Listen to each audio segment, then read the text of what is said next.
تحية رياضية لكل العشاق والمتابعين دوري أبطال أوروبا. نرتقب سهرة كروية نارية كتجمع بين كبار أوروبا برشلونة وإنتر ميلان في نصف نهائي دوري الأبطال 2025. برشلونة دخل النصف النهائي بمعنويات عالية بعدما تجاوز دورتموند في ربع النهائي بأداء قوي ومميز، وكيحلم يرجع لمنصة التتويج من جديد ويمتع الجماهير بلعبه الساحر. أما إنتر ميلان تفوق على بايرن ميونخ في ربع النهائي، وتأتي هذه مباراة كفرصة للثأر من الماضي وإثبات القوة الإيطالية أمام عمالقة كاتالونيا.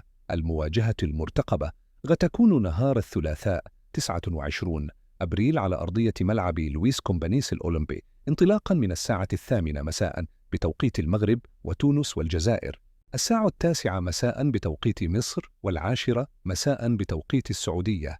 الأجواء مشتعلة والحماس في أعلى مستوياته، والكل كتسنى صافرة البداية. المباراة من المنتظر تنقلها قناة بين سبورتس HD1. ما تنساوش تدير إعجاب واشتراك في القناة وتفعلوا زر الجرس باش يوصلكم الجديد دائما.